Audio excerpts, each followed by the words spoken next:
Bismillah,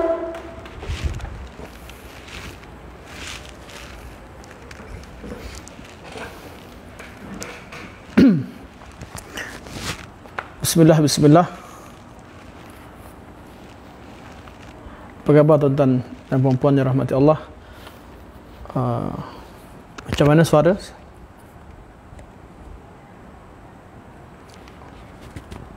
Bismillah, bismillah.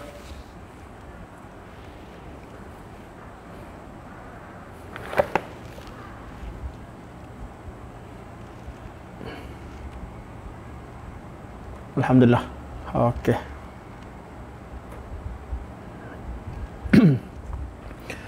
Bismillahirrahmanirrahim. Alhamdulillahirabbil alamin. Nahmadullah ta'ala wa nashkuruh wa nusalli wa nusallimu ala sayyidina Muhammadin alladhi ballagha ar-risalah wa adda al-amanah wa nasaha al-ummah hatta ataahu al-yaqin wa ala alihi wa sahbihi ajma'in.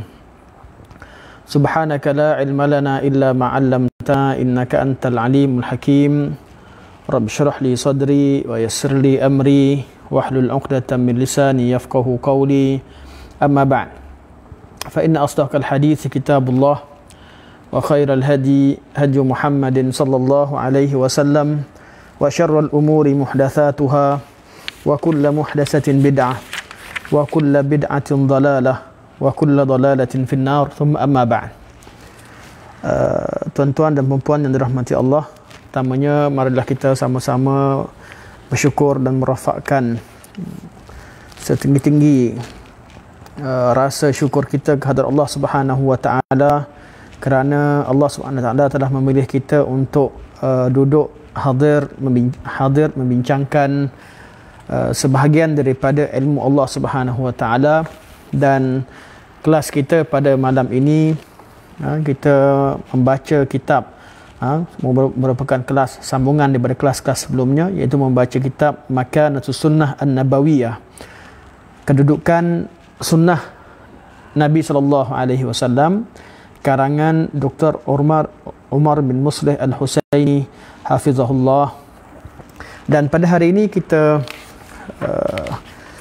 dah tiba pada muka surat 213. Muka surat 213. Pada pertemuan yang lepas kita dah bincangkan bahawa sunnah Nabi SAW itu merupakan wahyu. Sebagaimana Al-Quran itu wahyu, sunnah Nabi SAW juga adalah wahyu. Bila kita tahu bahawa sunnah Nabi adalah wahyu, kita juga mengatakan bahawa walaupun sunnah adalah wahyu, namun ada perbezaan antara sunnah Nabi SAW dan Al-Quranul Karim. Terdapat 3 ciri yang ada dalam Al-Quranul Karim yang tidak terdapat dalam As-Sunnah. Pertamanya, lafaz Al-Quran itu datang diturunkan oleh Allah Subhanahu wa taala 100%. Iaitu lafaz Quran secara keseluruhannya daripada Allah Subhanahu wa taala. Ini ciri yang ada pada Al-Quran, tidak ada pada sunnah Nabi sallallahu alaihi wasallam, kerana lafaz sunnah Nabi sallallahu alaihi wasallam sebahagiannya daripada Rasulullah sallallahu alaihi wasallam. Yang kedua, lafaz Al-Quran itu adalah ibadah apabila kita membacanya, iaitu muta'abbadun bitilawatihi.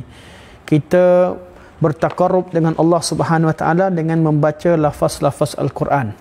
Jadi kita baca Al-Quran dapat pahala. Cukup untuk baca.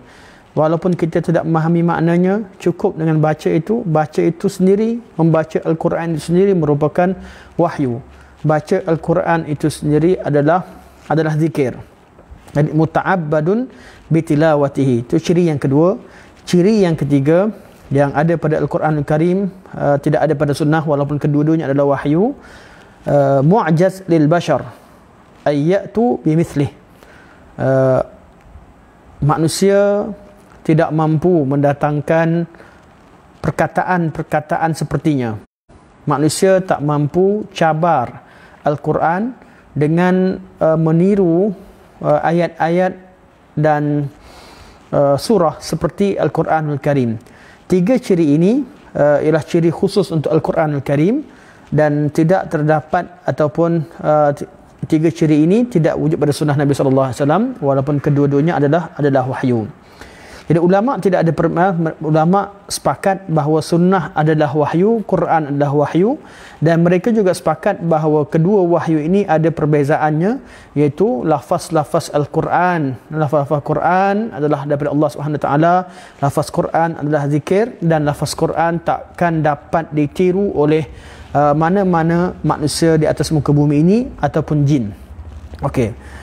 Cuma yang ulama bincangkan, setelah ulama bersepakat bahawa sunnah itu adalah juga wahyu, sebagaimana Quran itu wahyu, mereka bincang dari segi level dan kedudukan sunnah.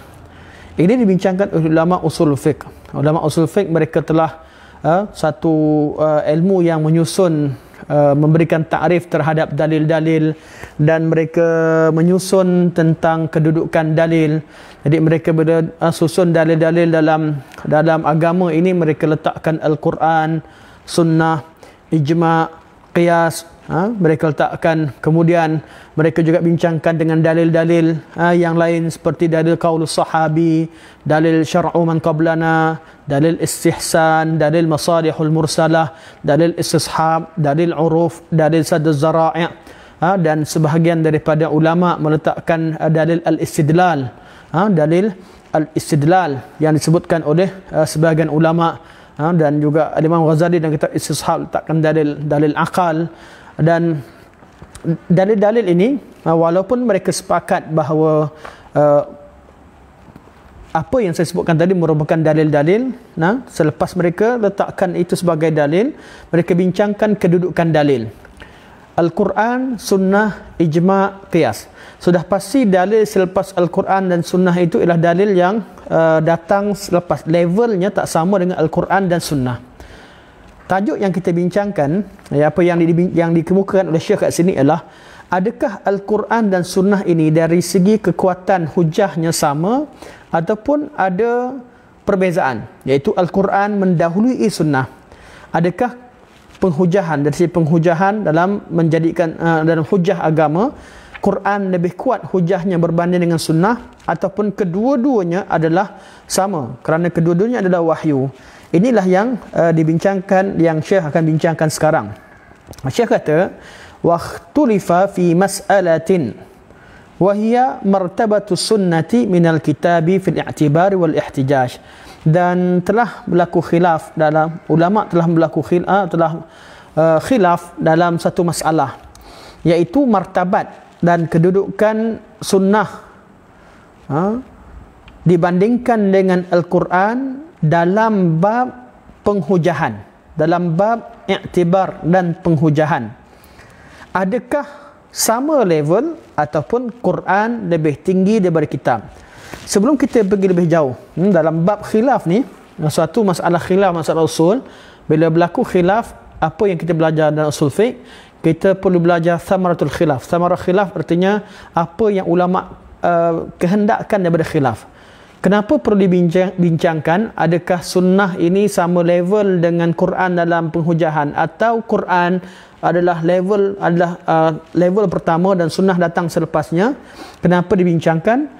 Kerana ianya berguna sekiranya berlakunya pertentangan dalil, iaitu bila apa yang disebutkan dalam Al-Quran itu berbeza dengan apa yang disebutkan dalam sunnah dalam berkaitan hukum. Jadi kalau berlaku perbezaan antara Al-Quran dan sunnah, maka bagi golongan yang mengatakan bahawa Quran itu lebih diutamakan, level lebih tinggi, mereka mendahulukan Al-Quran daripada sunnah Nabi SAW. Namun perbincangan usul seperti mana yang kita ketahui, mereka membincangkan berdasarkan pada kaedah. Kadang-kadang perkara itu tidak wujud pada waqi', tidak wujud pada keadaan konteks sebenar. Kerana tidak mungkin sunnah Nabi SAW itu bertentangan dengan Al-Quran, kerana kedua-duanya wahyu. Yang ada pertentangan apabila ada hadis yang tidak sahih, ataupun pertentangan berlaku apabila berlakunya salah faham terhadap makna Al-Quranul Karim. Sama ada salah faham terhadap Al-Quran, atau salah faham terhadap hadis, ataupun hadis yang datang itu tidak sahih. dan tidak mungkin berlaku pertentangan antara dua wahyu. Namun kita tetap membincangkannya setelah ulama catatkan dan bincangkan dalam kitab-kitab mereka. Kita juga ikut serta membincangkan apa yang telah mereka ketengahkan kerana untuk menghidupkan ilmu ini, dan berkemungkinan bila dalam perbincangan tersebut kita dapat manfaat-manfaat yang lain. Okey, kata Syekh, faqala ta'ifatun min ahli ilmi inna sunnata musawiyatun lil kitabi fil i'tibari wal ihtijaj. Sebahagian daripada ahlul ilmi, sebahagian daripada ulama mengatakan sesungguhnya sunnah iaitu hadis Nabi SAW itu musawiyah lil kitab, setaraf dengan kitab, fil i'tibar wal ihtijaj, dalam bab penghujahan dan i'tibar. Bukan bab zikir. Bab zikir memang Quran lebih lah. Quran itu adalah lafaznya adalah zikir. Tapi dalam bab penghujahan, itu bab mengisbatkan hukum. Jadi kaul pertama mereka mengatakan bahawa sama level Al-Quran dengan hadis, sama level dalam penghujahan. Wa qalat ta'ifatun ukhra, dan sebahagian ulama lain berpandangan innal kitaba muqaddamun 'ala sunnati fi dhalik. Sesungguhnya Al-Quran itu didahulukan ke atas sunnah Nabi SAW dalam bab penghujahan. Okey, sekarang ada dua kaul. Ada kaul kata sama Quran dan sunnah dalam bab ihtijaj. Ada kaul kata Al-Quran mendahului sunnah Nabi SAW, iaitu perlu didahulukan bila berlakunya pertentangan, atau mendahului sunnah Nabi SAW dalam ihtijaj, dalam penghujahan dan dalam i'tibar. Okey, kita bincangkan yang manakah kaul yang lebih kuat. Kaul wantasara asy-Syatibi fil muwafaqati lil qaul ats-tsani, dan Al-Imam Syatibi rahimahullah dalam kitab beliau Al-Muwafaqat, ini kitab yang terkenal, kitab usul fiqh yang terkenal, kitab beliau, Al-Imam Syatibi rahimahullah, beliau menyokong pandangan yang kedua. Imam Syatibi menyokong pandangan kedua, iaitu beliau berpandangan bahawa dalam penghujahan Al-Quran itu didahulukan ke atas sunnah Nabi SAW. Al-Quran lebih kuat, penghujahannya lebih kuat, hujahnya berbanding dengan sunnah Nabi SAW. Dan sudah tentunya ulama apabila mereka mentarjihkan, mereka akan bawakan alasan-alasan dan dalil-dalil mereka. Apakah dalil Al-Imam Syatibi mengatakan bahawa penghujahan Al-Quran itu lebih kuat berbanding dengan penghujahan sunnah, iaitu perlu didahulukan, walaupun mereka sepakat bahawa Quran dan sunnah kedua-duanya wahyu dan kedua-duanya wajib diterima, tapi yang mana lebih kuat? Jadi Imam Syatibi berkata kitab lebih kuat. Al-Quran itu, Al-Kitab itu, Al-Quran itu lebih kuat. Kenapa? Alasan pertama, annal kitaba maqtu'un bih. Dalil kitab itu adalah qat'i, iaitu dalil daripada kitab semuanya mutawatir. Semua ayat Quran confirm dan pasti Quran itu kalamullah dan tak ada ayat yang dhaif. Semua ayatnya sabit dengan secara mutawatir. Maka hukumnya qat'i, isi kandungannya qat'i. Tak ada syak, tak ada ragu, 100%. Bila kita sebut ayat Quran 100% kita sepakat ianya datang daripada Allah Subhanahu Wa Taala, 100% isi kandungannya wajib diterima. Berbanding dengan sunnah Nabi SAW, sunnah Nabi SAW secara umum wahyu dan qat'i, memang wajib kita terima, itu secara umum. Namun secara detailnya, sebahagian daripada hadis-hadis Nabi SAW ada yang diriwayatkan dengan jalan yang tidak sampai kepada mutawatir, iaitu dalalahnya zanniyah, sabit tapi tidak sampai kepada tahap mutawatir. Artinya ada sedikit kekurangan dari segi pensabitan, ada sedikit ruang untuk dikatakan sebagai ianya sabit sebagai zan, tak sampai pada tahap yakin. Walaupun mereka kata sunnah itu memang secara qat'inya wahyu, namun secara detailnya ada sebahagian daripada sunnah Nabi SAW tidak mencapai tahap al-qata', tidak mencapai tahap mutawatir, yang mana dalalahnya ialah dalalah qat'iyah. Ini pertama. Ini mungkin agak mendalam bagi siapa yang mungkin tidak biasa dengan ilmu usul fiqh, tapi kita bincangkan juga, semoga ianya memberi manfaat dan sebagai pendedahan awal untuk siapa-siapa ingin berkenalan dengan ilmu usul fiqh. Usul fiqh ni membincangkan tentang dalil, membincangkan tentang dalil, takrif dalil, kekuatan dalil, dan tertibnya, susunan dalil, yang mana patut jadi dalil dan sebagainya. Ini dibincangkan dalam ilmu usul fiqh. Okey. Jadi alasan pertama, kata Imam Syatibi rahimahullah, Quran itu ayat-ayatnya semua isi kandungan Quran adalah qat'i, iaitu sabit secara mutawatir.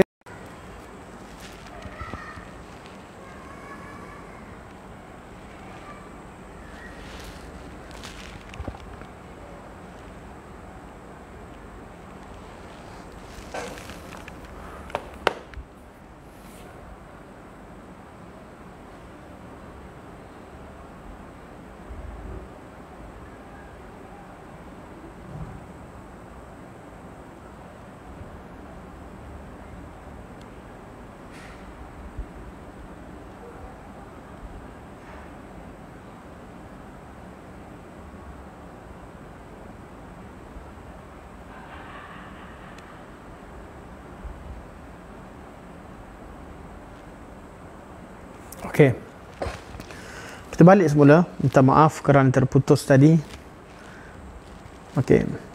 Jadi Imam Syatibi kata, dalil pertama, hujah beliau mengatakan bahawa Al-Quran lebih kuat, hujahnya berbanding dengan sunnah, kerana Al-Quran itu sifatnya qat'i, iaitu dalilnya secara mutawatir, berbanding dengan sunnah, sebahagian daripada sunnah Nabi SAW tidak qat'i, iaitu tidak mutawatir. Ini pertama.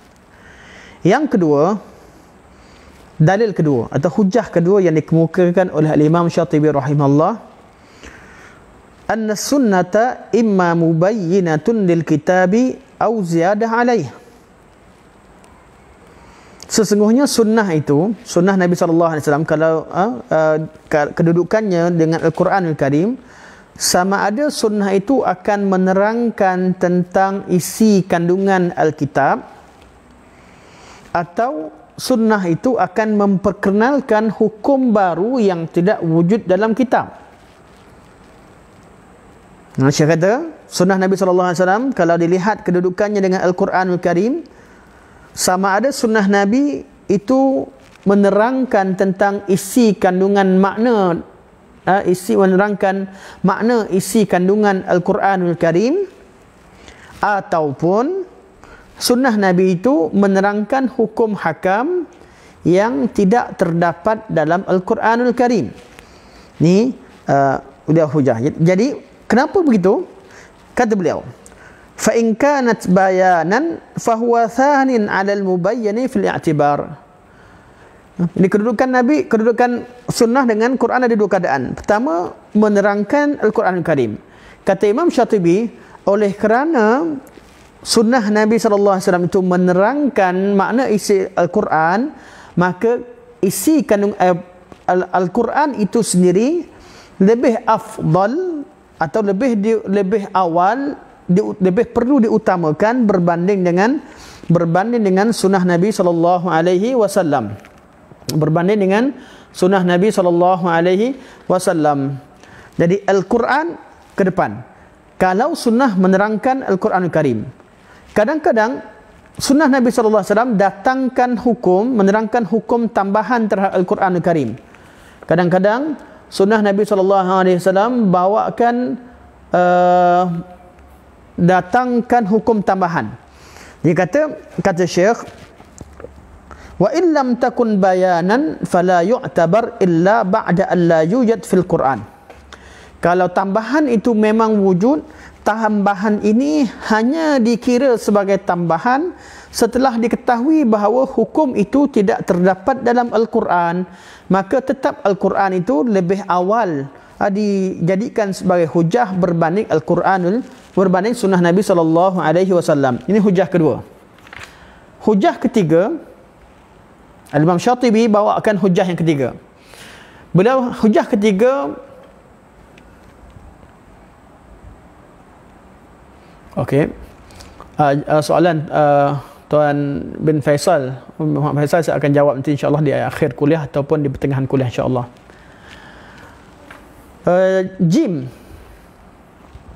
hujah ketiga yang dibawa oleh Imam Syatibi rahimahullah untuk menyatakan, untuk menyokong pandangan beliau bahawa Quran itu didahulukan berbanding dengan sunnah Nabi sallallahu alaihi wasallam dalam i'tibar atau dalam berhujah, hadis Muaz bin Jabal.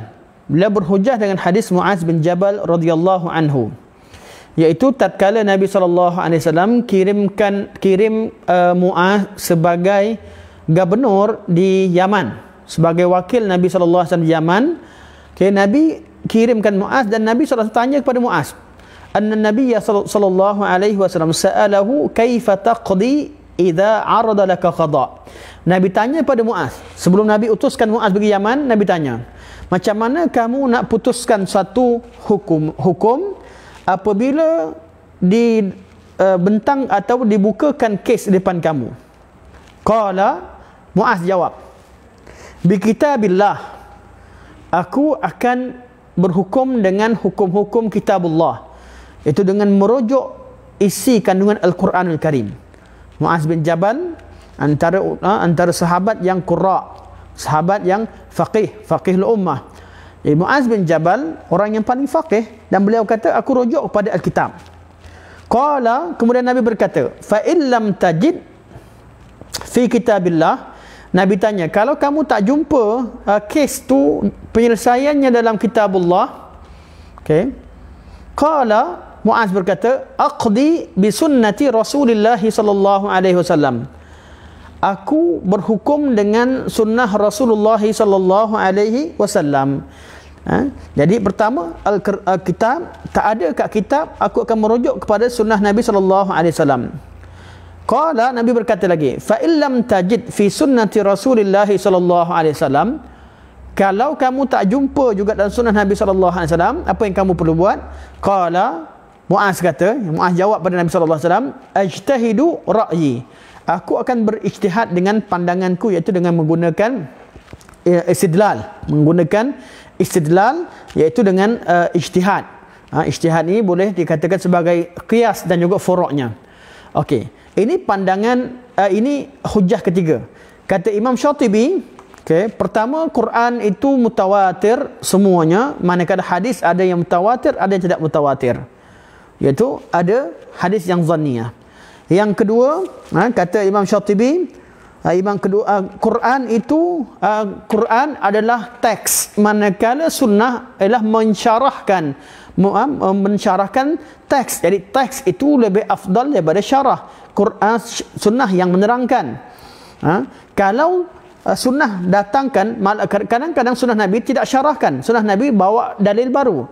Kata Imam Syatibi, walaupun sunnah bawa dalil baru, tapi dalil baru tersebut hanya dikira hukum baru setelah dirujuk pada Al-Quran, setelah dipastikan bahawa dalam Al-Quran tidak menerangkan tentang masalah tersebut. Dan hujah ketiga ialah dalil Muaz bin Jabal yang kita bacakan tadi. Ini tiga hujah yang dibawakan oleh Al-Imam Syatibi rahimahullah dalam kitab Al-Muwafaqat untuk menguatkan hujah beliau bahawa penghujahan ataupun hujah-hujah Al-Quran itu didahulukan ke atas sunnah Nabi sallallahu alaihi wasallam. Ini dari segi apa? Dari segi kedudukannya.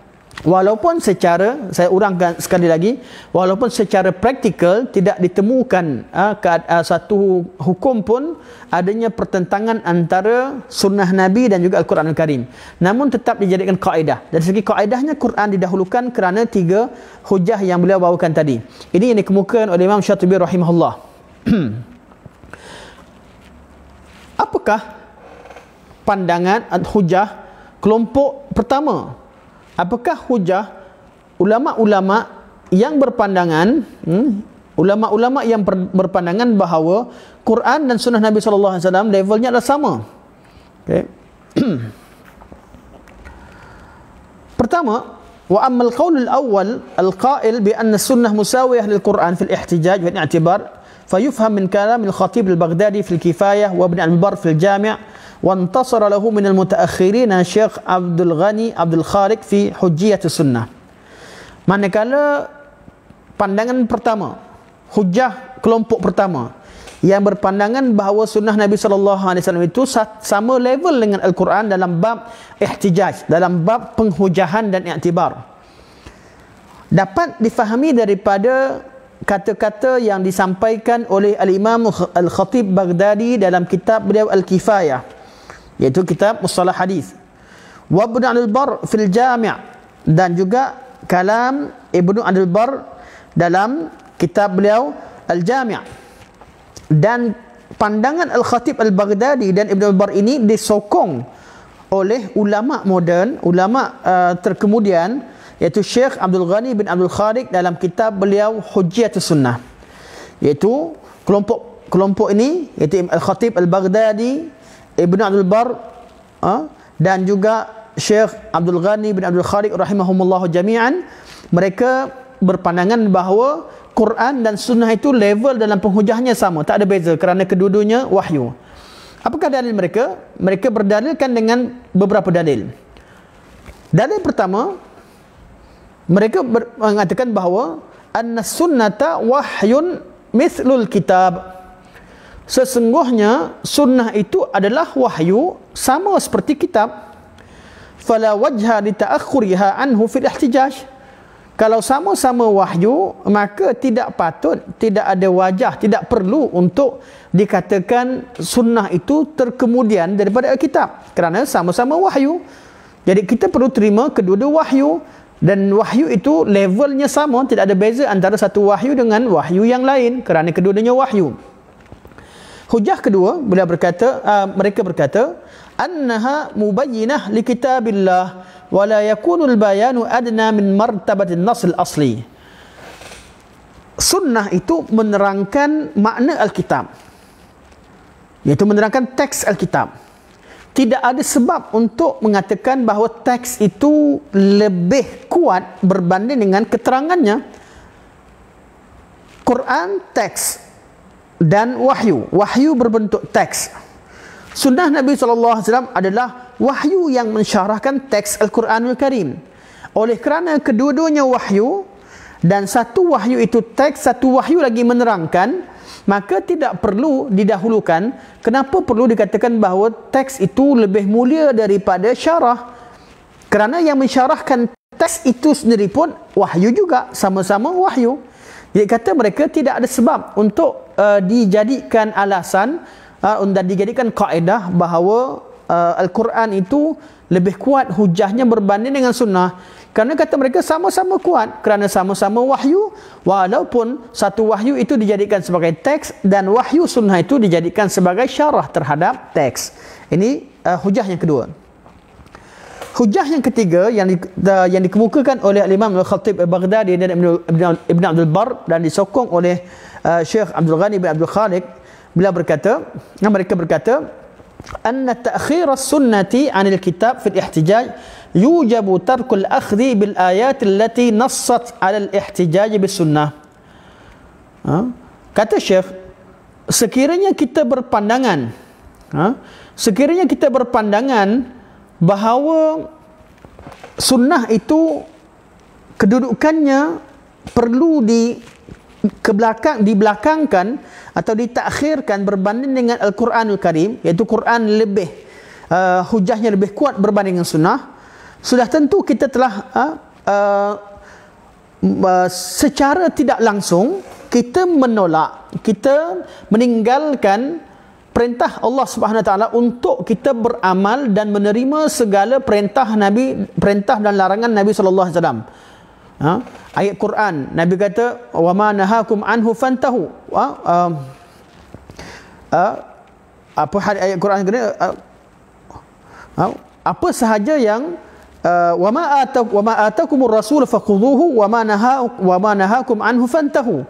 Apa sahaja yang Nabi sallallahu alaihi wasallam sampaikan pada kamu pada kalian hendaklah kalian ambil dan terima, dan apa sahaja yang dilarang oleh baginda sallallahu alaihi wasallam hendaklah kalian tinggalkan. Jadi kalau kita kata sunnah ini kedudukannya level kedua berbanding dengan sunnah, berbanding dengan Al-Quran, bermakna kita seolah-olah tidak menerima ayat ini, kerana ayat Al-Quran mewajibkan kita terima Al-Quran dan menerima segala perintah Nabi, tinggalkan segala larangan Nabi. Jadi tidak perlu dikatakan Quran lebih kuat, kerana Allah Subhanahu wa taala perintahkan secara mutlak. Dan yang keempat, sebagai sambungan daripada hujah tadi, kata mereka, annal ayat allati nassat ala hujjati sunnah laisa fiha dhikru li ta'akhuri hujjiyatiha anhu. Ayat yang menerangkan tentang kewajipan kita berhujah dengan sunnah Nabi sallallahu alaihi wasallam tidak menyatakan bahawa sunnah Nabi itu levelnya lebih rendah daripada Al-Quran Al-Karim. Ini perbincangan. Jadi ada dua kaul. Hujah pertama, kumpulan pertama kata Quran Sunnah sama level dalam bab penghujahan, hukumnya sama level. Kumpulan kedua kata Sunnah Nabi sallallahu alaihi wasallam banding Al-Quran ranking pertama, Sunnah ranking kedua. Apa kata Syekh pengarang kitab? Syekh kata walladhi yazhar anna thamarat al-mas'alah taqdimul kitab inda ta'arudihi ma'a sunnati indama yara taqdimuhu fil ihtijaj. Syekh kata tujuan perbincangan ini dibincangkan adalah untuk menyatakan bahawa sekiranya berlaku pertentangan antara kitab dan sunnah, maka perlu didahulukan Alkitab ke atas sunnah bagi siapa yang mengatakan bahawa levelnya berbeza, dan bagi siapa yang mengatakan levelnya sama, mereka berpandangan bahawa kedua-duanya adalah sama, maka tidak perlu dibincangkan masalah ini. Kata Syekh, sebenarnya perbincangan ini tidak dari segi praktikalnya tidak banyak mendatangkan manfaat, kerana secara praktikalnya tidak ditemukan mana-mana hadis Nabi SAW bertentangan dengan Al-Quranul Karim. Itulah yang ditemukan. Jadi perbincangan ini lebih kepada perbincangan teknikal, perbincangan kaedah yang tidak mempunyai bukti yang jelas bahawa terdapat terdapat hukum-hukum yang dikemukakan oleh sunnah yang bertentangan dengan Al-Quranul Karim. Maka Syekh mengambil keputusan. Syekh kata sesungguhnya khilaf ini khilaf yang tidak mendatangkan banyak manfaat, walaupun ianya patut dibincangkan dan diketahui oleh penuntut ilmu, kerana perbincangan yang dibincangkan ulama, walaupun dalam bab yang dimaksudkan di sini tidak ada banyak manfaat kerana tidak ada praktikalnya, namun cara mereka berhujah itu dapat diambil iktibar dan manfaat oleh penuntut ilmu. Okey, ini kesimpulan dalam bab ini, dan kita pun tak bincang dengan lebih panjang selain daripada apa yang disebutkan oleh Syekh Hafizahullah. Dan kita berpindah kepada tajuk yang baru. Tajuk baru masih berkaitan dengan sunnah Nabi sallallahu alaihi wasallam, iaitu bayanu anna sunnata mufassiratun lil kitab wa dhikru manzilatiha minhu. Okey, tajuk yang baru. Selesai dah tajuk pertama. Tajuk pertama kita bincangkan bahawa sunnah adalah wahyu, sebagaimana Quran adalah wahyu. Kemudian di akhir perbincangan tersebut kita bincangkan tadi, walaupun sunnah, Quran, wahyu, adakah levelnya sama? Dibincangkan tadi, kita bincangkan. Tajuk yang kedua dalam bab penghujahan sunnah, bahawa tajuk yang dibincangkan sunnah Nabi SAW menafsirkan isi kandungan kitabullah. Ini yang ingin kita bincangkan sekarang. Okey, kata Syekh, inna sunnata tufassirul Quran wa tubayyinuhu wa tadullu alaihi wa tu'abbiru anhu wa la yastaghni 'anis sunnah fi bayani kitabillahi wa fahmi. Sesungguhnya sunnah Nabi SAW itu menafsirkan Al-Quranul Karim, menerangkan isi kandungannya, menjadi dalil terhadap Al-Quran, iaitu menjadi dalil menunjukkan menjadi dalil terhadap pemahaman Al-Quran.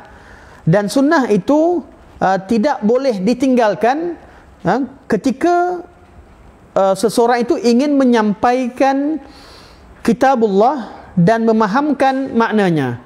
Okey, ini mukadimah lah. Jadi sunnah, nak faham Quran mesti berdasarkan kepada sunnah Rasulullah sallallahu alaihi wasallam. Ruwiya an Makhul wal Auza'i annahuma qala, diriwayatkan daripada Makhul dan Al-Auza'i bahawa mereka berdua berkata. Makhul salah seorang daripada ulama besar tabi'in, rahimahullah, dan Al-Auza'i antara ulama besar di kalangan tabi'in. Jadi mereka berdua berkata, kedua-duanya mengeluarkan satu qaul yang maknanya sama, iaitu mereka berkata, al-kitabu ahwaju ila sunnati minas sunnati ila al-kitab.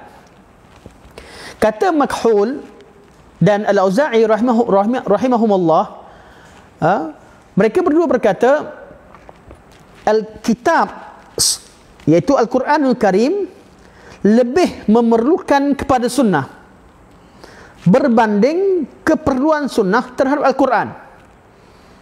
Apa maknanya? Quran perlu difahami berdasarkan kepada sunnah Nabi sallallahu alaihi wasallam. Jadi nak faham Quran perlu kita rujuk pada sunnah. Sedangkan kita nak faham sunnah Nabi sallallahu alaihi wasallam, kita tak perlu rujuk kepada Al-Quranul Karim. Dalam banyak keadaan, kerana sunnah Nabi lebih detail, dibincangkan detail, Quran itu umum. Jadi Quran lebih berhajat kepada sunnah berbanding sunnah itu berhajatkan kepada Al-Quranul Karim. Ini kata Al-Imam Makhul dan Imam Al-Auza'i rahimahullah. Wa qala Yahya Ibn Abi Kathir, dan berkata Imam Yahya Ibn Abi Kathir, beliau berkata, as-sunnatu qadiyatun al-Quran wa laysa al-Quran biqadin ala sunnah. Sunnah itu yang menghukumkan ayat Al-Quran, dan ayat Quran bukan menghukumkan sunnah. Sebab sunnah mendetailkan. Bila ayat Quran itu Allah sampaikan Al-Quran, Allah turunkan Al-Quran, sunnah Nabi yang memahamkan makna Al-Quran. Apakah yang dikehendaki dengan Al-Quran Al-Karim? Malah ketika berhujah dengan golongan ahli bid'ah, yang mereka menggunakan keumuman Al-Quran itu dan berhujah, kita perlu bawakan pemahaman yang benar berdasarkan kepada sunnah Nabi SAW. Jadi sunnah tadi yang menghukum makna Al-Quran Al-Karim, bukan ayat Quran yang menerangkan makna sunnah. Maka dikatakan sunnah itu menghukum Al-Quran, bukan Quran menghukum sunnah Nabi SAW. Ini kata Yahya bin Abi Kathir. Wa muraduhum min zalika, dan maksud kata-kata mereka, iaitu kata-kata Makhul, Auza'i dan Yahya bin Kathir, seperti mana? Seperti yang saya terangkan tadi, tapi Syekh sebut, saya baca apa yang Syekh sebut, anna sunnata taqdi ala kitabi bi bayanil muradi minhu. Yang dimaksudkan bahawa Quran itu, hukum Quran ialah Quran itu memahamkan kita terhadap kehendak yang disampaikan, kehendak Allah SWT dalam ayat Al-Quran. Okey, fa idza jaa al-kitabu muhtamalan li amrayn fa akthar fa innahu yarji' lis-sunnah li bayanil kitab wal hukm fil murad min al-ayah. Kalau ada ayat Al-Quran yang membawa makna, yang membawa beberapa kemungkinan makna, maka kita perlu rujuk kepada sunnah Nabi sallallahu alaihi wasallam untuk dipastikan makna-makna satukah yang dikehendaki oleh Al-Quranul Karim. Maka maksudnya Quran itu yang sunnah Nabi yang menghukumkan Al-Quran. Okey. Wa in kana ba'dul a'immah ra'au anna at-ta'bira bil bayani wat tafsiri aula min at-ta'biri bi qada'i sunnati al-kitab. Walaupun sebahagian daripada imam-imam mereka berpandangan bahawa dalam ayat ini, kalau dibetulkan ayat bahawa sunnah itu menerangkan dan menafsirkan Quran itu lebih aula berbanding digunakan kalimah Quran itu menghukum. Sebahagian pada imam berpandangan bahawa ayat begini perlu dibetulkan struktur ayatnya, dibetulkan bahasanya, penggunaan istilahnya. Menggunakan istilah Al-Quran, sunnah menghukum Al-Quran, kata sebahagian pada imam tak berapa sedap nak dengar. Lebih baik digunakan bahawa sunnah itu menerangkan dan menafsirkan makna Quran. Itu lebih baik. Dan pandangan ini pandangan Imam Ahmad bin Hanbal. Apabila beliau ditanya oleh Al-Fudail bin Ziyad, anak murid beliau kata Al-Fudail bin Ziyad, aku mendengar Imam Ahmad berkata, beliau ditanya, bukan Al-Fudail bin Ziyad, minta maaf, bukan Al-Fudail bin Ziyad tanya, Al-Fudail bin Ziyad hadir dalam satu majlis, ada seorang lelaki tanya kepada Imam Ahmad tentang kata-kata imam-imam yang terdahulu. Sebahagian daripada mereka berkata bahawa sunnah itu menghukumkan Al-Quran. Kata Imam Ahmad, ma ajsuru ala hadha an aqulah, aku tak sanggup nak katakan, aku tak tergamak untuk mengatakan bahawa sunnah Nabi menghukum Al-Quran. Walakinni aqul, tapi aku lebih sedap untuk, aku lebih selesa untuk berkata, inna sunnata tufassirul kitab wa tubayyinuh, sesungguhnya sunnah itu menafsirkan isi kandungan kitab dan menerangkan isi kandungannya. Ini mukaddimah bab ini. Okey, jadi jelas daripada kata-kata Al-Imam Makhul, Al-Imam Al-Auza'i, Al-Imam Yahya bin Abi Kathir, dan Imam Ahmad bin Hanbal, begitu juga imam-imam yang lain dalam yang kita bacakan tadi, kata-kata mereka dengan jelas menyatakan bahawa sunnah Nabi SAW itu menerangkan kandungan Al-Quran. Sunnah Nabi SAW yang memahamkan kita terhadap ayat-ayat Al-Quran. Okey, ini mukaddimah. Ini dalam bab ini. Untuk keterangan lebih detail, saya bawakan tajuk lebih detail, iaitu dengan salah satu daripada tajuk dalam bab usul fiqh. Okey, iaitu kata Syekh, walis sunnati ma'a kitabillahi thalathata awjuh. Kedudukan sunnah Nabi sallallahu alaihi wasallam di kedudukan sunnah Nabi sallallahu alaihi wasallam, kalau dilihat hubungannya dengan Al-Quran itu ada tiga keadaan. Ada tiga keadaan. Sunnah Nabi, hubungan antara sunnah Nabi dengan Al-Quran itu ada tiga keadaan. Keadaan pertama, apa yang Nabi SAW sampaikan itu adalah perkara yang sama telah diterangkan dalam Al-Quranul Karim. Ini keadaan pertama. Hukum yang Nabi SAW terangkan dalam sunnah Nabi SAW adalah perkara sama yang telah diterangkan dalam Al-Quranul Karim. Ini keadaan pertama. Jadi sunnah Nabi SAW pada kedudukan ini, pada konteks ini, sunnah Nabi SAW menguatkan lagi apa yang telah diputuskan dalam Al-Quranul Karim. Dalam kedudukan ini, sunnah Nabi SAW menguatkan lagi, mengukuhkan lagi apa yang telah diterangkan dalam Al-Quranul Karim, dan perkara ini banyak, terlalu banyak contohnya dalam Al-Quranul Karim. Contohnya berkaitan dengan rukun iman. Dalam Quran Allah sebut amanar rasulu bima unzila ilaihi min rabbih wal mu'minun kullun amana billahi wa malaikatihi wa kutubihi wa rusulihi la nufarriqu baina ahadin min rusulihi wa qalu sami'na wa ata'na ghufranaka rabbana wa ilaikal masir. Quran sebut cerita tentang keimanan Rasul dan juga orang-orang beriman. Mereka beriman dengan Allah, malaikat, Alkitab dan Rasul-Rasul. Mereka tak bezakan antara hukum Rasul. Allah terangkan di sini tentang rukun-rukun iman.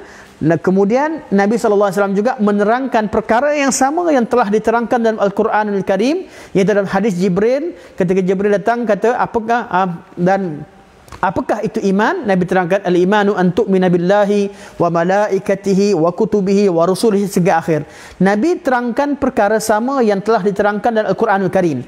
Maka ni konteks pertama, hubungan hadis Nabi dengan Quran, sunnah dengan Quran. Sunnah Nabi SAW menegaskan lagi, ulang balik apa yang Quran dah sebut. Jadi pada hubungan ini, Quran dan hadis saling kuat menguatkan, iaitu menegaskan. Quran tegaskan suatu perkara dan hadis Nabi SAW ulang balik, terangkan balik dan sebutkan perkara yang sama. Ini hubungan pertama. Kedua-duanya wahyu dan adanya persepakatan. Hubungan pertama. Hubungan yang kedua, kedudukan yang kedua, antakuna bayanan lima urida bil Quran. Kedudukan yang kedua, sunnah Nabi SAW menerangkan isi kandungan Al-Quranul Karim. Tadi sunnah Nabi menegaskan perkara yang sama. Dalam Quran dah pun dibincangkan, dan Nabi SAW tegaskan perkara yang sama dalam sunnah Nabi. Keadaan yang kedua, hubungan yang kedua, Quran menerangkan suatu hukum, kemudian Nabi datang detailkan, sebutkan perkara-perkara yang tak didetailkan dalam Al-Quran Al-Karim. Quran sebut secara umum, Nabi terangkan perinciannya. Quran sebut wa aqimus salah wa atuz zakah wa ati'ur rasula la'allakum turhamun. Hendaklah kalian dirikan solat. Ini arahan Quran Karim. Hendaklah kalian dirikan solat, tunaikan zakat, taatlah kepada Rasul agar kalian dirahmati oleh Allah Subhanahu Wa Taala. Ini perintah Quran Karim. Namun, Quran tak terangkan detailnya bagaimana nak solat, macam mana cara nak solat, berapa rakaat, bila, apakah rukun-rukun qaulinya, apakah rukun-rukun qalbinya, apakah rukun qalbinya, apakah rukun-rukun qaulinya, apakah rukun fi'linya. Semua ini diterangkan dalam hadis Nabi SAW. Tak ditemukan dalam Al-Quran. Quran tak terangkan waktu-waktu solat secara detail. Quran tak terangkan rakaat-rakaat secara detail. Quran tak terangkan tentang kewajipan solat 5 waktu. Quran hanya perintahkan solat. Yang mana solat wajib, yang mana solat sunat, semua sekali tidak diterangkan secara detail Quran Karim. Jadi hubungan kedua ialah hadis Nabi sallallahu alaihi wasallam bukan sekadar menegaskan apa yang Quran telah sebut, malah mendetailkan, menafsirkan, mendetailkan. Ini hubungan kedua. Ini juga wahyu. Wahyu pertama, perintah secara umum Quran Karim. Wahyu yang kedua, iaitu sunnah Nabi SAW, mendetailkan, menerangkan dan memberikan panduan secara praktikal kepada orang-orang yang beriman untuk melaksanakan perintah Allah Subhanahu Wa Taala yang telah disebutkan dalam Al-Quran Karim. Ini dinamakan sebagai hubungan yang kedua. Sama ada Quran, hadis itu mengkhususkan perkara yang umum atau takyidkan perkara yang mutlak, ataupun tafsilkan perkara yang mujmal. Ini semua dibincangkan dalam ilmu usul fiqh. Mungkin bagi yang kali pertama agak rasa janggal, mungkin rasa terkejut, terpinga-pinga. Namun bagi yang siapa dah biasa dengan usul fiqh, kita tahu apa erti mutlak dengan muqayyad, apa erti mujmal dengan mufassal, dan sebagainya. Jadi hadis Nabi memberikan pendetailan lebih daripada Al-Quran Al-Karim. Contohnya dalam ayat Quran, Allah Subhanahu Wa Taala terangkan secara umum, secara am, berkaitan dengan suatu hukum. Datang Nabi SAW, kemudian Nabi terangkan secara khusus. Contohnya bila disebutkan dalam Quran, disebutkan dalam Quran ayat hurrimat alaikumul maitatu waddam. Quran kata diharamkan ke atas kalian bangkai-bangkai dan darah. Iaitu umum, semua bangkai dan darah diharamkan dalam Al-Quran. Quran kata diharamkan ke atas kalian bangkai-bangkai dan darah. Kemudian Nabi SAW datang detailkan lagi. Nabi detailkan bahawa ada pengecualian. Ada pengecualian. Diharamkan, ya, semua bangkai dan darah diharamkan seperti mana Quran sebutkan. Cuma Nabi detailkan, iaitu Nabi khususkan ada hukum spesifik terhadap masalah tertentu. Nabi kata uhillat lana maitatani, dihalalkan bagi kita 2 bangkai. Semua bangkai diharamkan kecuali 2 bangkai. Wadamani, dan juga dihalalkan bagi kita 2 darah. Dalam Quran sebut diharamkan ke atas kalian bangkai-bangkai dan darah secara umum, iaitu semua bangkai difahami secara umum yang kita dengar. Semua bangkai tak boleh makan, semua darah tak boleh makan. Namun Nabi SAW datangkan hukum khusus, iaitu bab menerangkan khusus. Dalam bab tertentu ada bangkai yang dihalalkan, ada darah yang dihalalkan. Fa'ammal maitatan, bangkai, kedua bangkai yang dihalalkan adalah falhut wal jarad. Hut iaitu bangkai ikan, iaitu bangkai haiwan laut. Bangkai ikan ke, maksud haiwan dah matilah yang tak disembelih. Ikan yang tak disembelih, sotong yang tak disembelih, udang yang tak disembelih, dihalalkan. Tak perlu kita bila nampak ikan mati tak boleh makan. Ikan hidup je kita boleh makan, dan kita perlu makan, dapatkan dia atau sembelih waktu dia hidup. Tidak. Allah SWT menghalalkan bangkai binatang-binatang laut yang disimpulkan dengan sabda Nabi al-hud, iaitu ikan. Ikan ini hud termasuk ikan dan juga semua binatang laut. Yang kedua wal jarad. Di darat pula adalah bangkai belalang. Dihalalkan. Hukum ini ialah hukum Quran, terangkan hukum umum, namun pengkhususannya hukum secara spesifik diterangkan dalam hadis Nabi SAW. Manakala dua darah ialah fal kabidi wa tahal, iaitu darah kabid dan tahal, hati dan juga apa bahasa kita, hati dan limpa ke? Hati dan limpa. Okey, hati dan limpa. Okey. Jadi dua jenis darah ini, kalau saya salah istilah Melayu tak bermakna kabid, kibdah dan juga tahal, kabid wa tahal. Okey. Dua darah ini yang ada dalam badan binatang dihalalkan untuk kita makan. Itu binatang-binatang bila disembelih, hati yang mana merupakan darah yang ada dalam badan binatang dihalalkan bagi kita makan. Begitu juga dengan tahal. Okey. Contoh yang lain, sunnah Nabi SAW menerangkan, mendetailkan apa yang ada dalam sunnah Nabi SAW, iaitu sunnah Nabi memberikan taqyid terhadap perkara yang mutlak. Hukum Quran mutlak, bebas. Kemudian Nabi SAW berikan, spesifikkan perkara yang bebas tadi. Antaranya dalam Quran kita jumpa disebutkan Al-Quran secara umum, was-sariqu was-sariqatu faqta'u aydiyahuma jazaa'an bima kasaba nakala min Allah wallahu azizun hakim. Pencuri lelaki dan pencuri perempuan hendaklah kalian potong kedua tangan mereka. Tangannya dipotong, dalam bahasa Arab, tangan daripada hujung jari sampai ke pangkal, sampai ke bahu, semua namanya tangan. Jadi potong macam mana? Adakah potong di sini? Datang sunnah Nabi SAW, takyidkan, ajarkan, beritahu, detail, memberikan takyid. Tangan yang dipotong hanyalah pergelangan tangan sebelah kanan, dimulakan dengan pergelangan sebelah tangan. Hati dan jantung. Terima kasih pada Puan Rohani. Hati dan jantung ke Ustaz. Boleh. Hati dan jantung. Tahal juga jantung. Kedua-duanya darah. Limpa. Limpa pun darah. Wallahualam. Istilah Melayu. Tapi mana hati dan jantung lah. Hati dan jantung. Hati dan limpa. Wallahualam. Ini dua darah yang ada dalam binatang. Bukan darah yang mengalir. Okey.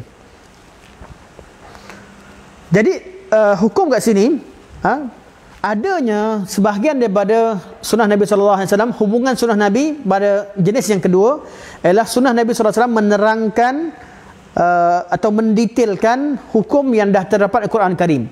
Okay, sekarang dah ada dua dah. Pertama, hubungan antara sunnah Nabi SAW. Hubungan pertama adalah sunnah Nabi menerangkan perkara yang sama yang telah Quran sebut. Okey, ini wahyu jelas dan tak ada khilaf. Ini hubungan pertama. Hubungan yang kedua, sunnah Nabi SAW mendetailkan apa yang tidak didetailkan dalam Al-Quranul Karim. Ini hubungan yang kedua.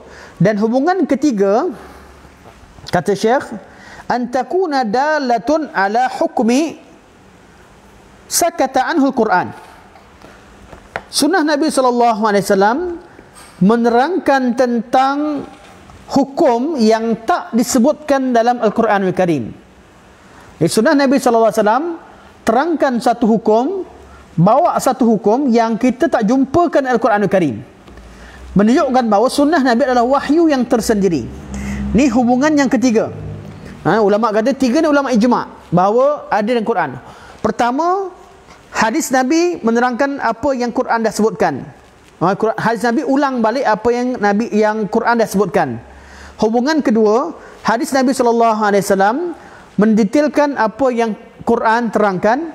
Hubungan ketiga, hadis Nabi SAW menerangkan hukum yang tidak terdapat dalam Al-Quranul Karim. Ini hubungan ketiga. Ulama tidak khilaf bahawa wujud keadaan begini. Cuma khilaf mereka kat mana? Dalam part yang pada bahagian ketiga, Nabi SAW ada menerangkan hukum-hukum yang tidak terdapat dalam Al-Quranul Karim. Nabi melarang seseorang mengahwini seorang perempuan, mengahwini dua wanita, iaitu mengumpulkan isteri pertama dan yang kedua, yang mana hubungan antara isteri pertama, kedua dan ketiga, iaitu seorang isteri dengan madunya. Nabi mengharamkan seseorang menggabungkan antara seorang wanita dan ibu saudaranya, sama ada ibu saudara lelaki dari sebelah bapa atau ibu saudara sebelah ibu. Kedua-duanya tidak digabungkan. Jadi sebagaimana tidak dihalalkan seseorang itu menikahi dua orang adik-beradik, begitu juga diharamkan, sunnah menerangkan bahawa diharamkan juga menikahi seorang wanita dan ibu saudaranya. Hukum ini tidak terdapat dalam Al-Quranul Karim. Begitu juga pada suatu hari Nabi SAW angkat mas di sebelah tangan kanannya dan angkat sutera di sebelah kirinya. Dan Nabi SAW beritahu kepada yang hadir ketika, Nabi kata, inna hadzaini haramun ala dhukuri ummati wa hillun li'inathiha. Dua benda ni diharamkan ke atas golongan lelaki di kalangan umatku dan dihalalkan bagi perempuan. Iaitu dalam Al-Quran tidak terangkan tentang hukum haramnya lelaki memakai emas dan sutera, namun hadis Nabi SAW menerangkan tentang pengharamannya. Jadi ulama semua sepakat lelaki haram pakai emas dan sutera. Okey, jadi tiga keadaan. Cuma dalam hubungan yang ketiga ini, iaitu hukum-hukum yang Nabi SAW terangkan kepada umatnya, yang mana hukum tersebut tidak terdapat dalam Al-Quranul Karim, mereka khilaf kat mana? Okay. Hukum ni datang dari siapa? Sumbernya daripada siapa? Adakah daripada ijtihad Nabi SAW? Iaitu Nabi SAW sendiri merasakan Nabi diberikan ijtihad, iaitu dalam menyampaikan agama, memang Nabi SAW ada autoriti untuk menghalalkan dan mengharamkan. Kemudian Allah tegur ataupun Allah tidak tegur, itu yang menetapkan betul atau salahnya. Atau kata-kata Nabi tadi, ketika Nabi menyampaikan hukum tadi, itu adalah wahyu daripada Allah Subhanahu Wa Taala, ataupun sebenarnya yang apa Nabi sampaikan tadi, hukum tadi, adalah satu pendetilan terhadap hukum yang telah disebutkan Al-Quran Karim, iaitu masuk dalam kategori hubungan yang kedua. Jadi mereka sepakat bahawa apa yang ada keadaan sunnah, ada hukum yang Nabi SAW sampaikan tak wujud dalam Quran. Cuma sumbernya dari mana? Nabi tahu daripada mana? Adakah memang Nabi ijtihad sendiri, iaitu istiqlalan, memang Nabi sendiri yang hukumkan perkara tersebut, dan Allah jadikan apa yang Nabi hukumkan itu sebagai hukum yang wajib diterima oleh umat Muhammad SAW? Ataupun Nabi SAW ketika datangkan hukum tadi, Jibril datang sampai kepada Nabi atau diberikan wahyu pada Nabi SAW dengan pelbagai bentuk cara, yang mana kita tahu tentang bentuk cara wahyu diturunkan, wahyu atau ijtihad Nabi, atau Nabi menerangkan isi kandungan Al-Quran. Ini saja mereka khilafkan. Mereka sepakat bahawa hubungan itu ada tiga. Cuma mereka khilafkan dari segi ketika Nabi menerangkan tentang hukum baru yang tidak ada dalam Quran Karim, sumbernya dari mana? Nabi haramkan tu sumbernya daripada mana? Ini yang dibincangkan oleh Al-Imam Syafi'i rahimahullah dalam kitab beliau Ar-Risalah. Dalam kitab Ar-Risalah, Syekh menukilkan kata-kata Imam Syafi'i dengan nukilan yang panjang, iaitu ulang balik, iaitu Syekh tadi dah terangkan, dah letakkan nombor hubungan pertama, kedua dan ketiga, dan berlaku khilaf. Nukilan daripada kitab Ar-Risalah juga adalah teks daripada Imam Syafi'i menerangkan perkara yang sama, dan saya rasa tidak perlu saya baca satu persatu apa yang disebutkan Imam Syafi'i rahimahullah, kerana isi kandungannya sama seperti apa yang telah diterangkan oleh Syekh dan Syekh dah ringkaskan. Okey. Jadi cuma Imam Syafi'i ada bab yang Imam Syafi'i rahimahullah detailkan tentang kemungkinan kedudukan kemungkinan-kemungkinan dan juga kaul-kaul yang telah disebutkan berkaitan dengan sumber dari mana Nabi SAW dapat hukum tersebut. Okey, saya baca. Okey, kalau kita baca terlalu panjang. Okey, saya rasa tak perlu detailkan panjang, kita tak habis bab ni kalau kita bacakan. Okey, jadi kita terus, yang penting kita faham hubungan antara Al-Quran dan Sunnah, Sunnah dengan Quran, dengan tiga jenis hubungan, iaitu yang kita dah sebutkan tadi. Dan pada hubungan ketiga itu berlaku khilaf dari segi sumbernya, dari mana Nabi SAW terangkan hukum tersebut, dari mana Nabi SAW terangkan hukum tersebut. Okey,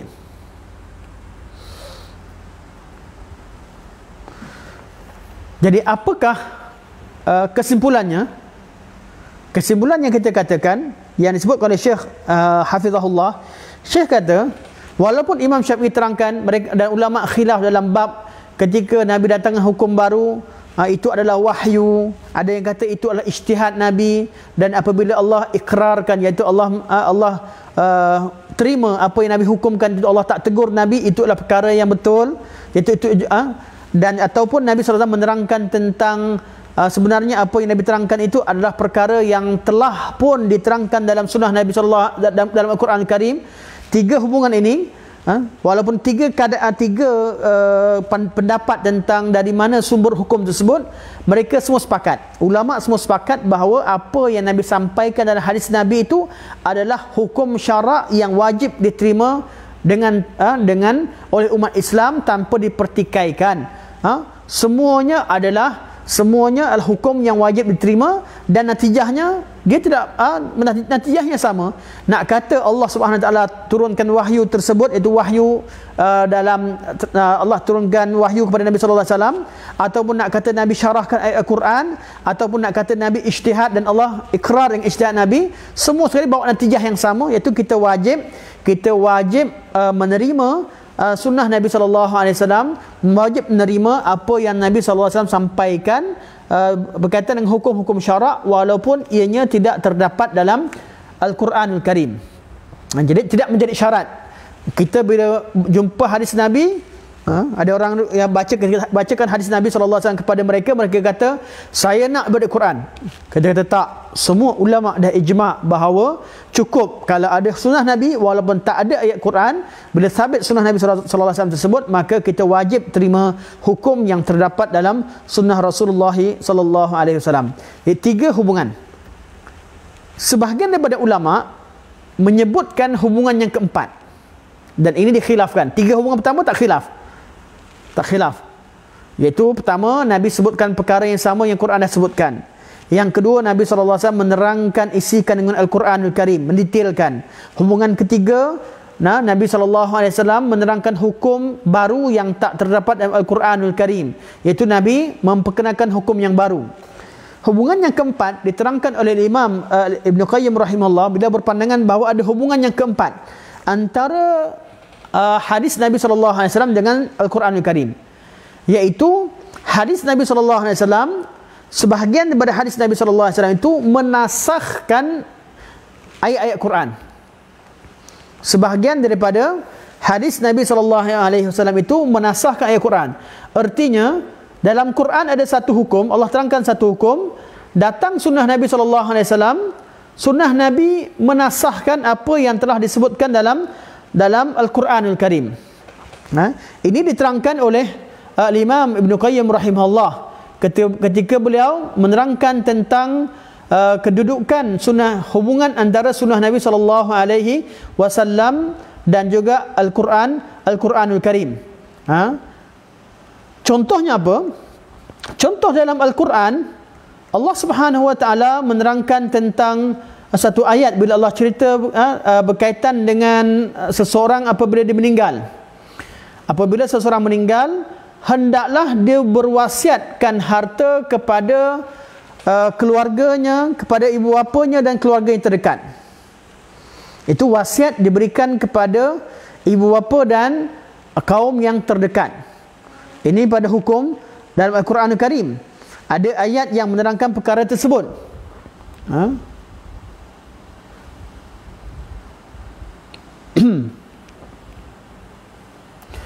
Kemudian datang sunnah Nabi SAW menasahkan hukum tersebut. Okay. Ayatnya Allah berfirman, kutiba alaikum idza hadara ahadukumul maut in taraka khairanil wasiyatu lil walidaini wal aqrabin bil ma'ruf. Okay. Nah, Allah kata apabila salah seorang kalian wafat, didatangi kematian, itu dekat dengan kematian, sekiranya seseorang itu meninggalkan harta secara wasiat terhadap kedua ibu bapanya dan kaum kerabatnya, maka ia perlu disampaikan kepada mereka, iaitu boleh berwasiat kepada waris. Itu ayat-ayat Quran. Kemudian datang sunnah Nabi SAW. Nabi berkata, la wasiyata liwaris. Tidak boleh dilakukan wasiat harta ke atas waris. Wasiat boleh, tapi bukan kepada ahli fardu, kepada orang yang menerima bahagian waris. Wasiat diberikan kepada orang yang keluarga yang tidak termasuk dalam waris yang menerima harta. Jadi wasiat tak boleh diberikan kepada ahli waris. Ya, ini disebutkan oleh Ibnu Qayyim rahimahullah dan beberapa contoh yang lain. Beberapa contoh yang lain. Saya ada satu artikel ni yang ditulis dalam laman web Islam Web ni, terangkan secara detail perkara ini. Namun itu salah satu pada contoh yang zahir yang untuk kita faham. Adanya peristiwa yang mana Nabi SAW menerangkan hukum, yang mana hukum tersebut menasahkan apa yang telah disebutkan dalam Al-Quran. Ini pandangan sebahagian pada ulama antara Imam Ibnu Qayyim rahimahullah. Namun kata Syekh, dan tengok muka surat 221, waradda zalika Syekh Abdul Ghani bin Abdul Khaliq fi kitabih Buhus Sunnah wa qala inna kalam Ibnu Qayyim wa in kana muhaman lakinnahu la yadullu ala ma qasad. Yang penting kata Syekh Abdul Ghani Abdul Khaliq, beliau menolak pandangan Ibnu Qayyim, mengatakan bahawa hujah-hujah yang dikemukakan, banyak hujah yang dikemukakan, hujah tersebut hujah yang tidak tepat. Hujah yang tidak tepat. Kenapa? Kerana kata Syekh, wa mimma yaruddu ala hadzal qaul anna az-ziyadata in kanat sahihah fala takhruj an kauniha nasikhah aw mukhassisah wa kullu minhuma la yakhruj an kauniha bayanan lil kitab aw mustaqillatan afadat hukman sakata anhu kitab. Secara ringkasnya Syekh kata, apa yang disebutkan oleh Ibnu Qayyim adalah hukum, contoh yang Ibnu Qayyim sebut, contoh-contoh yang banyak Ibnu Qayyim sebut, contoh itu bukan bererti hadis Nabi menasahkan hukum yang asal, tetapi contoh-contoh yang diberikan itu ialah hadis Nabi SAW memperkenalkan hukum baru. Okey. Dan ada jawapan lain, walaupun Syekh nukilkan sedikit, tapi saya sempat rujuk sedikit apa yang ditulis oleh Syekh, oleh ulama-ulama terkemudian ketika menolak pandangan Ibnu Qayyim dan juga ulama yang lain yang menerangkan bahawa sunnah Nabi menasahkan Al-Quranul Karim. Antara yang berpandangan di kalangan ulama moden sama dengan Ibnu Qayyim ialah Syekh Syangqiti rahimahullah dalam kitab Al-Adwa' Al-Bayan. Ketika beliau menerangkan tentang masalah ini, beliau mentarjihkan qaul Ibnu Qayyim, iaitu memang sunnah Nabi ada yang menasahkan ayat Quranul Karim. Namun pandangan ini ditolak oleh sebahagian daripada ulama. Ini berlaku khilaf. Ada ulama kata tak ada sunnah Nabi yang menasahkan, yang ada sunnah Nabi memperkenalkan hukum yang baru. Untuk menjawab ayat tadi, ada ayat Quran yang kita baca tadi, Allah sebut kutiba alaikum idza diwajibkan ke atas kalian apabila berlakunya kematian, datang kematian pada kamu, apabila untuk kalian tinggalkan wasiat kepada, tunaikan wasiat yang telah diwasiatkan kepada kedua ibu bapa dan keluarga terdekat. Ayat ini, kata pandangan yang mengatakan nasah, dinasahkan oleh hadis Nabi la wasiyata li waris. Tidak ada wasiat terhadap waris. Apakah jawapan pihak yang mengatakan bahawa tidak ada nasah?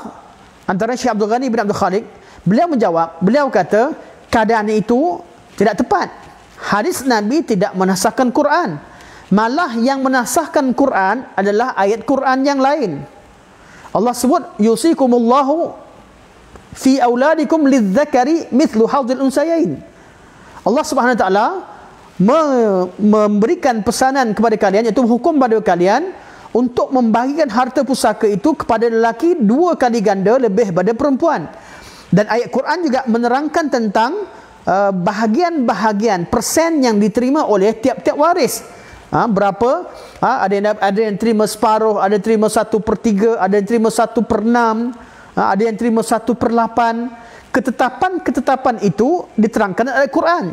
Jadi ayat Al-Quran yang berlaku sekarang, kes yang contoh yang disebutkan oleh Ibn Qayyim dan yang lain ini tidak tepat, kata ulama yang menolaknya. Kata contoh itu yang menasahkan hukum wasiat terhadap keluarga dan juga ibu bapa adalah ayat Al-Quran sendiri, bukan sunnah Nabi SAW. Dan mereka juga berdalil dengan ayat Al-Quran Karim, ma nansakh min ayatin aw nunsiha na'ti bi khairin minha aw mithliha. Kami tidak menasahkan satu ayat kecuali ma nansakh min ayatin aw nunsiha na'ti bi khairin minha aw mithliha.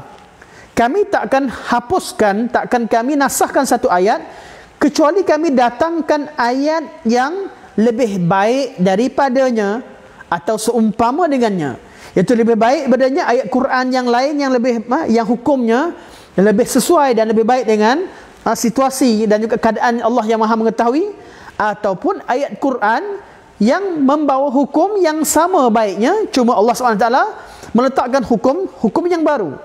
Jadi sunnah Nabi SAW bukanlah satu ayat yang boleh ditakrifkan bahawa ianya lebih baik daripada Al-Quran Al-Karim ataupun setara Al-Quran Al-Karim.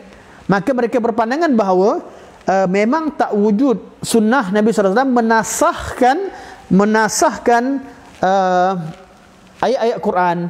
Perbincangan ini perbincangan usul yang sangat detail, dan tak sampai sekarang ada ulama dan mazhab Syafi'i yang menegaskan bahawa tidak ada sunnah Nabi yang menasahkan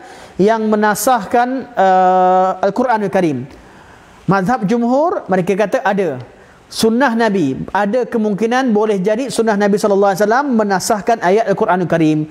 Cuma mereka khilaf pula, sunnah Nabi yang menasahkan Quran itu adakah yang mutawatir sahaja atau yang termasuk al-ahad? Jumhur mengatakan sunnah yang menasahkan Quran Al-Karim hanyalah sunnah yang mutawatir, kerana hanya yang mutawatir boleh menasahkan Quran yang mutawatir. Dan sebahagian kaul ulama mengatakan bahawa sunnah Nabi SAW juga, walaupun ianya ahad, kalau sabit, ianya juga menasahkan ayat Quran Al-Karim apabila disahkan bahawa sunnah tersebut disebutkan oleh Nabi SAW lebih lewat, iaitu mutaakhir. Sunnah Nabi, hukum baru itu adalah hukum baru yang dipastikan bahawa memang baru Nabi sampaikan menasahkan yang lama, bila dipastikan tarikhnya. Dan pelbagai perbincangan detail, saya hanya seperti biasa dalam bab ini kita menerangkan tentang kedudukan sunnah Nabi SAW. Cuma pendetailannya boleh dibaca dalam usul fiqh. Kalau ditanyakan kepada saya cenderung kepada apa yang disebutkan oleh Syekh sendiri, Syekh Zaid sendiri, dan beliau menerangkan kami sebenarnya pernah bincang dalam kelas perkara ini dengan panjang lebar, dan lepas dibincangkan satu persatu dalil yang dikemukakan oleh pihak yang menyatakan bahawa ada sunnah yang menasahkan ayat Quran, dijawab satu persatu oleh pihak yang mengatakan tidak nasah. Maka saya tak mampu untuk mentarjihkan mana-mana, cuma saya lebih cenderung kepada pandangan mengatakan bahawa sunnah Nabi SAW tidak menasahkan ayat Quran. Yang ada ialah 3 hubungan, sama ada sunnah Nabi menerangkan hukum yang telah ada dalam Quran Karim, ataupun sunnah Nabi SAW menerangkan, mendetailkan hukum hakam yang telah diperintahkan oleh Quran Karim secara umum, ataupun sunnah Nabi SAW menerangkan hukum baru yang tak diterangkan dalam Quran Karim. Manakala sunnah Nabi SAW menasahkan ayat Quran, tidak wujud. Yang ada ayat lain yang menasahkan ayat yang baru, ayat yang lama. Ada ayat baru yang menasahkan ayat yang lama. Kemudian hadis Nabi SAW mendetailkan apa yang ada pada ayat baru tersebut. Dan ini wallahualam kesimpulan yang disebutkan oleh Syekh Hafizahullah. Okay. Kemudian Syekh akan menerangkan, kita akan bincangkan pada minggu depan, iaitu contoh-contoh secara detail. Tak sempat diterangkan pada hari ini. contoh-contoh dengan tiga wajah ini, tiga hubungan ini akan diberikan contoh yang lebih detail. Walaupun contoh-contoh ini saya dah sebutkan secara umum tadi, kita akan bacakan lagi apa yang disebutkan oleh Syekh secara detail pada minggu depan insya-Allah. Iaitu tiga keadaan ini ada contoh-contohnya yang akan disebutkan oleh Syekh Hafizahullah.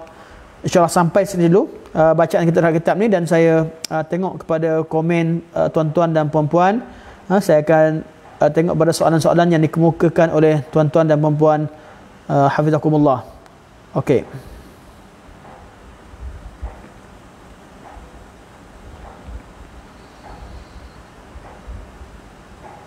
Okey, ada soalan daripada Tuan Anas Ahmad Saleh. Apa maksud menasahkan, Ustaz? Menasahkan artinya sekejap, hilang naik. Okey, jumpa balik. Maaf, laptop saya menyala-nyala. Tak dapat nak baca soalan tadi, baca semula. Okey. Ada soalan sebelumnya. Okey. Apa maksud menasahkan, Ustaz? Okey, maksud menasahkan ialah Al-Quran terdapat hukum baru yang menggantikan hukum lama. Jadi hukum baru itu memansuhkan. Menasahkan dalam bahasa Melayu memansuhkan. Menasahkan artinya memansuhkan. Nah, hukum baru memansuhkan hukum yang lama. Adakah ada sunnah Nabi SAW bawa hukum baru yang memansuhkan apa yang telah diterangkan dalam Al-Quranul Karim? Jadi arti memansuhkan. Ayat Quran baru memansuhkan ayat Quran lama, ada. Hukum baru yang dibawa dari Quran memansuhkan hukum yang lama, ada. Tapi ulama khilaf dalam bab adakah ada hukum sunnah Nabi SAW yang memansuhkan hukum dalam Al-Quranul Karim. Mereka sepakat Nabi SAW ada bawa hukum yang baru, tapi adakah ada hadis Nabi yang memansuhkan hukum yang sedia wujud dalam Al-Quranul Karim? Perbincangannya seperti mana yang kita bincangkan tadi. Okey, sama-sama. Terima kasih Tuan. Okey, ada soalan sebelumnya. Berikan wasiat itu, adakah bermaksud wasiat itu patut diberikan kepada ibu bapa untuk dipegang kemudian menyampaikan kepada semua waris? Wasiat yang dimasukkan di dalam ayat ini pada peringkat awalnya, pada awal Islam, ketika seorang meninggal, seseorang itu harta peninggalan tersebut diberikan kepada pewaris berdasarkan kepada wasiat, berdasarkan kepada wasiat si mati. Jadi tidak ditetapkan bahagian-bahagian tertentu. Jadi pada peringkat awal hukum awalnya ialah harta pusaka dibahagikan berdasarkan kepada wasiat si mati. Itu artinya berikan wasiat. Kalau si mati nak berikan pada siapa, wasiat kepada siapa, wasiat itu perlu ditunaikan. Malah Allah kata kutiba alaikum idza hadara ahadukumul maut. Diwajibkan ke atas kalian, iaitu wajibkan atas kalian berikan harta berdasarkan kepada wasiat yang telah diberikan oleh si mati. Namun hukum ini telah dinasahkan. Cuma ulama khilaf yang menasahkannya, adakah hadis Nabi la wasiyata lil waris, waris tidak boleh terima wasiat, ataupun yang menasahkannya adalah ayat Quran yang lain, yusikumullahu fi auladikum lidzakari mithlu hadzil unthayain. Allah memberikan hukum, memesankan kepada kamu untuk melaksanakan hukum, iaitu untuk diberikan bahagian kepada anak-anak kamu. Anak lelaki itu dapat 2 kali ganda lebih pada anak perempuan, dan ayat seterusnya yang menerangkan tentang bahagian-bahagian harta pusaka, bahagian-bahagian yang diterima dalam harta pusaka. Namun hukum ayat pertama tadi, hukum pertama tadi dah selesai, mana dah dimansuhkan. Okey, tak didetailkan siapa yang pegang wasiat dan sebagainya. Di sini bukan saya tidak menerangkan secara detail siapa yang pegang wasiat dan sebagainya pada hukum awal, kerana hukum ini telah dimansuhkan. Manakala kalau cerita tentang hukum yang ada sekarang, wasiat itu perlu dipegang oleh orang yang amanah, oleh seseorang yang amanah, yang dan membawakan saksi, ada, dan perlu bila diwasiatkan perlu dipegang oleh orang amanah dan perlu disaksikan paling kurang 2 orang saksi sebenarnya dibincangkan dalam masalah fiqah. Cuma kelas kita tidak membincangkan secara detail masalah ini kerana banyak khilafnya, banyak keadaannya, perbincangannya yang lebih detail. Saya lebih kepada memahamkan tentang kedudukan sunnah Nabi SAW. Sunnah Nabi SAW adakah menasahkan, memansuhkan hukum yang ada dalam Al-Quran ataupun tidak memansuhkan, iaitu sunnah Nabi hanya menerangkan ataupun membawa hukum yang baru. Okey.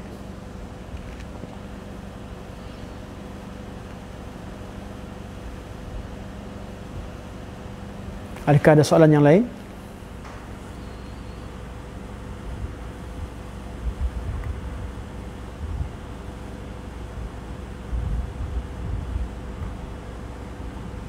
Okey.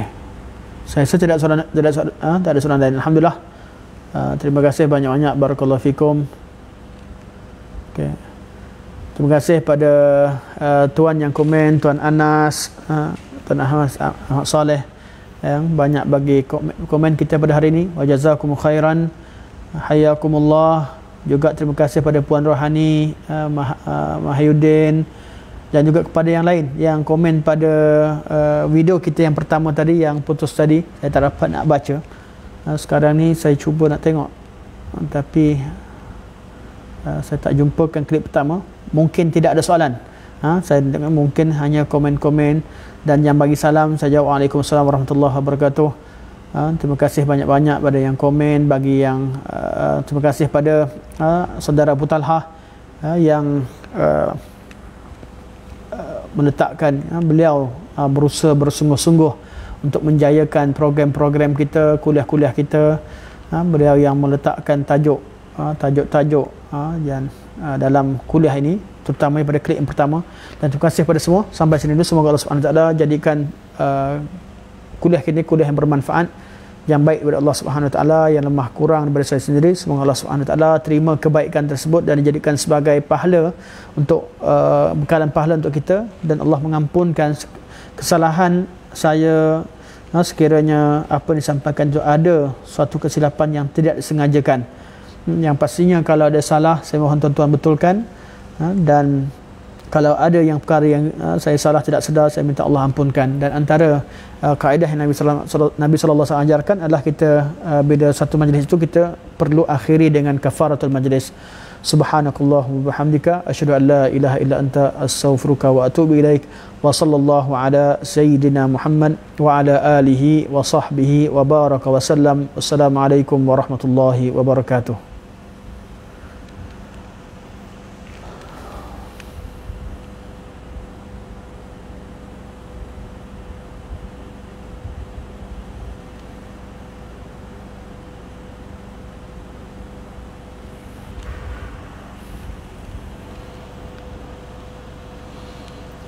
Allahumma amin, Allahumma amin. Yang mendoakan, alhamdulillah. Terima kasih pada Puan Rosita. Alhamdulillah, terima kasih pada Anas. Semoga Allah SWT makbulkan doa tuan dan kita semua insya-Allah. Barakallahu fikum.